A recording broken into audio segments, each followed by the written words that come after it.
And now stand by for adventure. 3, 2, 1. In the exciting story of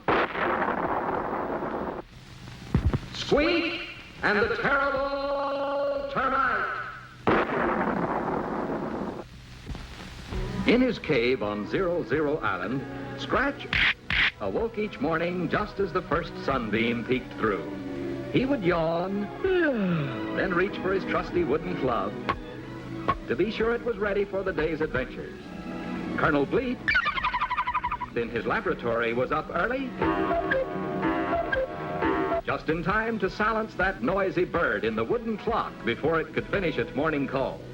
Because in his little dream house, Squeek would still be sound asleep in his cozy bed. This morning, however, things began in a very different way. When Scratch yawned and reached for his wooden club, it was missing. Only a few crumbs of sawdust remained. When Bleep got up to silence the cuckoo clock, something was very wrong indeed.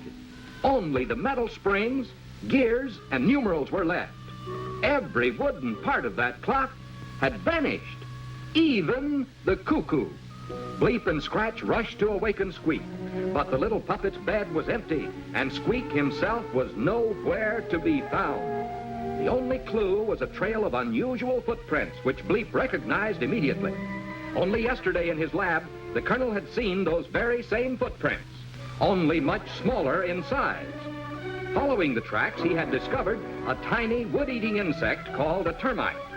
But Bleep was amazed to find that this particular termite had traces of interplanetary wood dust on its wings. Something strange was going on. Somehow, by some strange power, a tiny termite had grown overnight into a giant monster. There was no doubt. A wood-eating monster of tremendous size was on the loose. Poor Squeek, the little wooden puppet, had been captured by a giant termite, a terrible termite. The Colonel sped into action. Using atomic energy, he quickly made for Scratch a brand new club. Not of wood, but of solid lead, one of the heaviest, most malleable metals commonly used by man. Thus armed, Bleep and Scratch hurriedly followed the footprints to rescue their little friend. Suddenly, they were upon him. There was the great insect sprinkling salt on the poor wooden puppet, who lay bound on a huge platter. This was a time for quick thinking and fast action. With caveman strength, Scratch molded his heavy but malleable metal club into a statue that looked exactly like Squeek. And as the termite turned to put away the salt, Scratch quickly substituted the metal statue for the real puppet.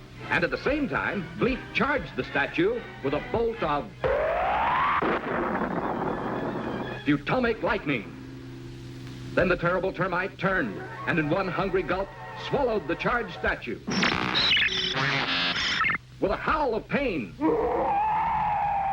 the monster leaped into the sea to cool off. But the weight of that heavy metal statue pulled him down, 50 fathoms under. So once again, peace was restored to 00 Island. And while Scratch fashioned a new wooden club, and Colonel Bleep repaired the cuckoo clock, little Squeek snoozed soundly in his cozy little bed, tired from his exciting adventure and completely unaware that even greater danger lay ahead.